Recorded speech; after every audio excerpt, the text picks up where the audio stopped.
tous, c'est Mika, bienvenue sur ML Retro Game. Aujourd'hui une petite vidéo sur Chaos Legion sur PS2, un jeu que je viens de redécouvrir.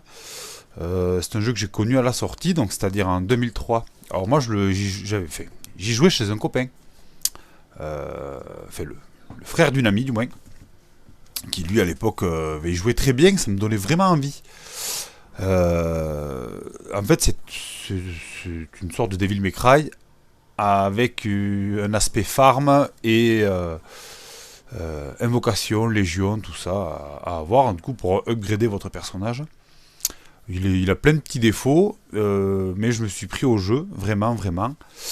En fait, la similitude qui fait qu'on se prend réellement au jeu, en fait, elle est réellement avec ça. Voilà, vous avez vraiment une similitude avec Devil May Cry qui est énorme. D'ailleurs, donc ça, c'est sorti 2001, d'accord, 2001 sur PS2. Et là, vous avez 2003, Devil May Cry 2.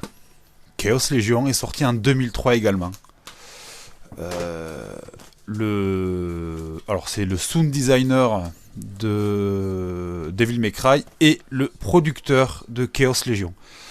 Donc j'ai pas réussi à trouver plus d'informations, mais quelque chose me dit que ce jeu était peut-être censé être le Devil May Cry 2. Chose que, bon, au final on le sait, ça s'est pas passé comme ça, mais il y a beaucoup de similitudes. Le gameplay est divisé en deux parties. Vous avez il y a deux personnages en fait, deux héros. Vous avez d'un côté le héros, donc Sig, et vous avez une femme. J'ai oublié le nom là. Du coup la femme en fait c'est les pistolets. Donc elle a la partie gameplay flingue de Devil May Cry. Sig lui il a la partie épée et invocation en fait, comme je disais en début de vidéo. La partie invocation. Et donc en fait avec les deux persos vous retrouvez avec le gameplay de Dante de Devil May Cry. Donc bon ben voilà, ce qu'on va faire c'est qu'on va directement passer sur une petite phase gameplay pour vous faire découvrir le jeu, et en essayant de ne pas vous spoiler pour ceux qui aimeraient le faire. Faut en profiter, c'est un jeu qui est un petit peu plus de 10 €. Honnêtement ça vaut vraiment le coup, vraiment, donc moi je vous invite à le faire. Donc ce qu'on va faire, je vais vous présenter le jeu en direct sur CRT. N'oubliez surtout pas par contre RGB, jouez en RGB. Il y a beaucoup d'aliasing, d'accord. Les graphismes sont assez fins.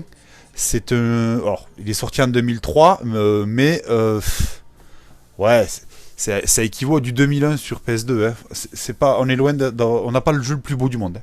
D'accord. C'est déjà de base un petit peu flou, un peu terne. Je sais pas si on le voit bien, pourtant je suis RGB moi. Hein. Mais c'est pas... Voilà, il y a un aspect vidéo un petit peu flou. En RCA, c'est pire. Voilà, c'est pire. À l'époque, je m'en rendais pas compte, mais maintenant, je le vois bien. Donc vraiment, il faut jouer en RGB. Allez, on se laisse pour la présentation gameplay. Alors, on va se retrouver avec ce fabuleux petit jeu. Alors, je vous laisse profiter un petit peu de l'intro.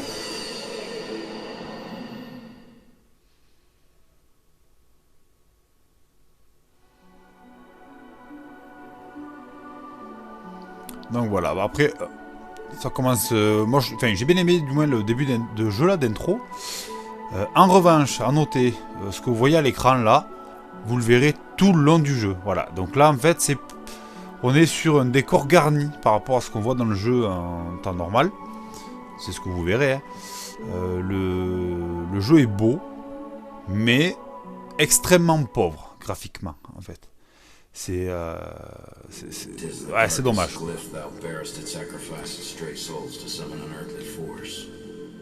Voilà, donc en fait, nous sommes le personnage avec les cheveux rouges, donc Sig. On doit affronter le français Victor Delacroix, qui en fait cherche à ressusciter sa compagne, prêt à sacrifier tout le monde pour parvenir à ses fins. Donc voilà. Après, on reconnaît que Sig a une grande classe. C'est quand même super cool de contrôler un perso comme ça. Donc voilà, donc je vous ai montré un petit peu ça. Ensuite, on va charger la partie et pas continuer pour pas vous spoiler. Moi je suis du coup au boss de fin. Ça serait dommage que je vous spoil. Voilà, donc comme vous voyez là, je suis à 14 heures de jeu. Donc en fait, j'ai joué dimanche et lundi. Donc j'ai quand même pas mal, j'ai pas mal dosé. Donc voilà. Donc je vais être là et je vais tout simplement vous présenter les premiers niveaux.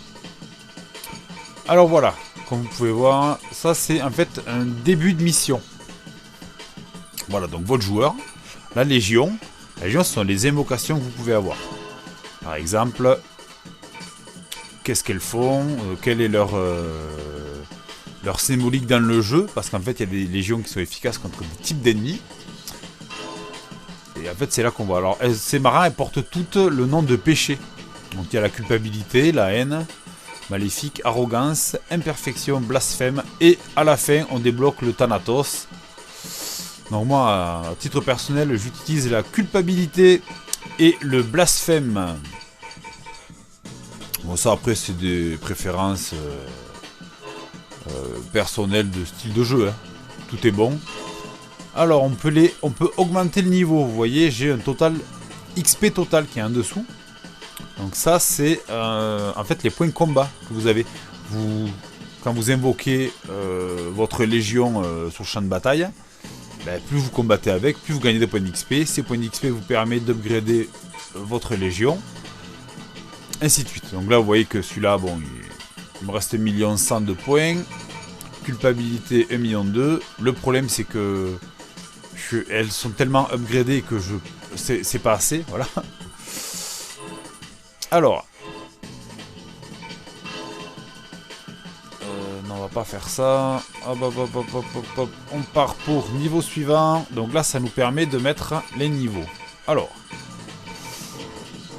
Voilà, le prologue, bien sûr, on peut pas le refaire. Donc on va repartir sur le niveau 2.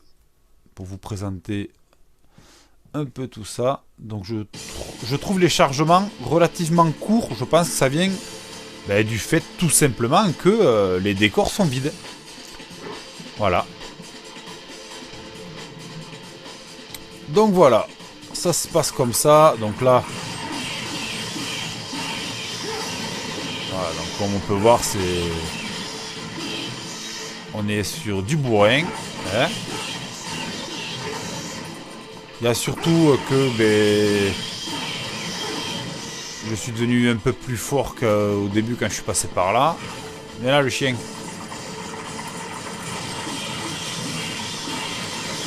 Donc ça, c'est le combat sans légion. Donc là, je vais invoquer la culpabilité.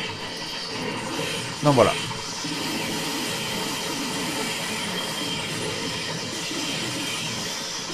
Une fois que les légions sont invoquées, en fait, vous ne pouvez plus sprinter.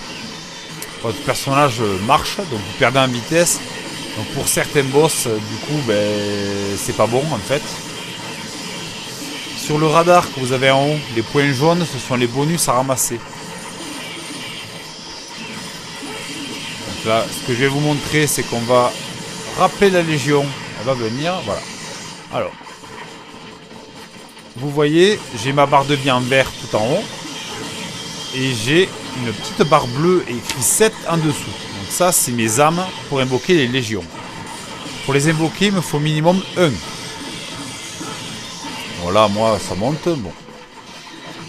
Quand la légion est sous forme... est non invoquée, en fait, c'est moi qui ai leur pouvoir. Voilà. Par exemple, ça, c'est la petite attaque qu'elle me permet de faire. Voilà. Tant qu'on y est, je vais vous montrer le système de loquet. Donc là, je vais entamer un défaut du jeu. Voilà. Malgré les heures de jeu que j'ai là, à l'heure actuelle, je trouve que c'est toujours un défaut. En fait, il vous suffit d'appuyer sur rond sur un adversaire pour pouvoir le loquer. Donc, hop, là, vous voyez, là, j'ai l'électricité, les loquets. Voilà, donc là, maintenant, quand j'appuie sur les gâchettes, en fait, ça me le lock. Donc R1, et je peux le regarder. Et du coup, ça me permet de pouvoir esquiver sur les côtés en appuyant sur le bouton saut plus direction. Allez, viens là le chien. Voilà. Voilà. Donc Donc là, à l'heure actuelle, j'ai le gameplay uniquement de Sig.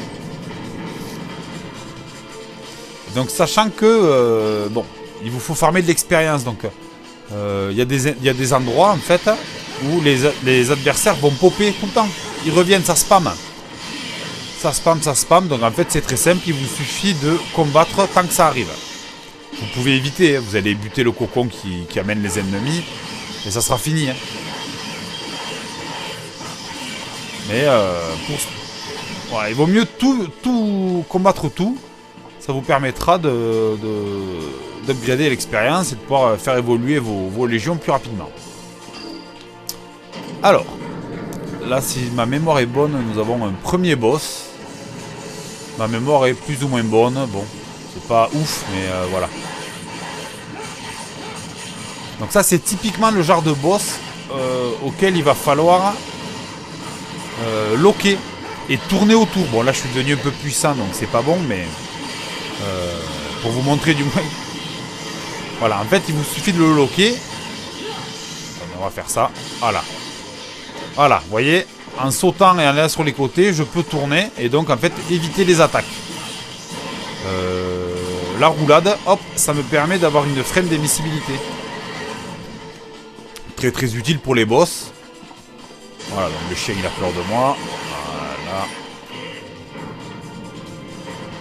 Ce qu'il y a de bien en refaisant les anciens niveaux aussi, c'est que vous refarmez des potions. Ça fait, mine de rien, le jeu vous demande, enfin, il demande de la rigueur et il vous faudra en fait des potions pour pouvoir vous remettre de la vie par moment, parce que ben, y a des boss par exemple qui vous touchent une fois et vous avez 95% de votre vie qui part, quoi. Donc là vous avez le premier boss. Donc on va le loquer. Voilà. Hop, je le... Voilà, vous voyez. Ça commence. Voilà. Voilà, hop, et là. Voilà, là il m'a touché. Très bien, viens là Coco.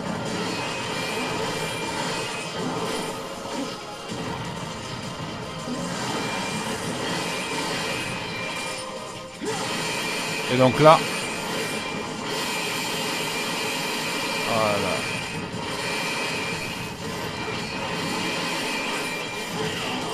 Oh, il m'a touché. Je pensais pas que j'aurais pu être si fort. Alors j'aurais pas cru. Bon. Voilà. Alors sachant que ce niveau, moi la toute première fois que je l'ai fait, parce que vous n'avez pas autant de force que là, hein, fallait compter un bon 25 minutes quand même. Allez, donc on se retrouve pour cette petite conclusion sur ce fabuleux Chaos Légion. Que dire de plus à part ce que je vous ai montré en gameplay. Donc graphiquement un petit peu pauvre, c'est son gros défaut en fait. Il y a le système de loquer aussi, moi, que je suis pas trop fan. Donc vous êtes obligé de vous déplacer, vous devez frapper l'adversaire avec la touche rond. Une fois que cette cible est touchée avec le rond, là, donc vous avez un éclair qui apparaît sur l'ennemi. En fait, vous pouvez appuyer sur les gâchettes pour le loquer. Donc tant que vous n'avez pas réussi à le toucher, vous pouvez pas le loquer. Donc par exemple, un ennemi qui est trop haut, on peut pas le loquer. Du moins ça c'est le gameplay avec Sig. C'est quand vous jouez avec la fille. Là moi j'ai pas refini le jeu là. Du coup il faudra que je le fasse pour vous montrer. Mais en fait vous restez appuyé sur une touche, ben, vous vous transformez en sniper et vous pouvez tirer, donc du coup loquer des cibles loin. C'est une différence de gameplay. C'est dommage que Sig l'ait pas eu pour le corps à corps. Je trouve que c'est un petit peu dommage parce que Devil May Cry, par exemple, vous appuyez sur une touche, vous loquez, vous pouvez striker, faire ce que vous voulez, quoi. C'est dommage. Voilà, c'est ces deux points-là. Donc il y a graphiquement, il y a ce système de lock, du coup, qui est pas bon pour moi. Après, j'aime bien le côté farm. Le côté où vous devez farmer vos légions pour qu'elles deviennent plus puissantes et tout. En faisant évoluer votre légion, vous avez droit à des coups spécialement. Par exemple, j'ai avec la légion de la culpabilité, j'ai eu la flamme. Donc mon épée, à des moments, sort des flammes. Ça me donne une attaque supplémentaire. Et je trouve ça franchement pas mal. Les boss, donc là par exemple, moi j'en suis niveau, je suis sur les boss de fin. Les patterns sont très intéressants, je trouve. C'est pas inhumain, on peut jouer, franchement c'est cool, on prend, on prend un bon moment. Enfin, on passe des bons moments du moins, c'est sympa. Petite anecdote sur ce jeu, donc moi je l'ai connu en 2003, donc comme je disais, c'était chez le frère d'une amie à moi. Ce jeu, à l'époque je savais pas comment il s'appelait, donc je voyais tourner, et moi dans ma tête à moi c'était God of War. Plus tard j'ai vu ce que c'était que God of War, et je fais ah putain c'était pas ça, mais à quoi il jouait? Et je trouvais pas, je trouvais pas, je trouvais pas. Et c'est en 2013 que je l'ai trouvé dans Micromania. Au début, j'ai vu la jaquette. Bah, ça me disait rien. Je tourne et là, je vois le personnage aux cheveux rouges. Et là, je me dis, mais c'était ça. Et donc, du coup, je me le suis procuré. Donc, j'avais fait une première partie au moment où je l'ai acheté. Ah oui, notre anecdote. Au moment où je l'ai acheté, donc bon, mais je rentre chez moi, je joue un petit peu, je passe le tutoriel, je fais le niveau 1, parce que je me rappelle avoir battu le premier boss difficilement à l'époque. Et bon, mais j'éteins. Au moment de rallumer, pas de sauvegarde. Voilà. Il n'y a pas de système de sauvegarde automatique. D'accord. Vous devez créer une sauvegarde. Une fois que votre sauvegarde est créée, vous pouvez avoir un continu. Enfin, vous avez un continu d'ailleurs. Mais il vous faut sauvegarder. Tout le temps sauvegarder. Là, par exemple, si je joue sans sauvegarder, donc je crée une base de données donc avec ma carte mémoire. Mais si je vais pas sur sauvegarder, ça marche pas. Voilà, il n'y a pas d'automatique. Donc du coup, voilà, faites-le. Faites pas comme moi, faites-le, sauvegardez. Donc voilà, très sympa à faire. Voilà, moi je l'ai acheté 10 euros en 2013 dans un Micromania. Hein. Là j'ai été voir, donc il y a un petit peu tous les prix. Ne cherchez pas à acheter une version américaine ou japonaise. Le PAL propose du 60 Hz. Du coup, là je crois qu'en bon état complet il a 14 euros. Là à l'heure actuelle sur eBay. 14 euros, donc c'est celui-là, donc qui tourne, c'est du 60 Hz. Bon, après, c'est de la PS2, hein, donc c'est pas la meilleure des 128 bits, mais voilà, très très bon jeu. Donc voilà, en espérant que tout ça vous ait plu, c'était Mika, à la prochaine, ciao!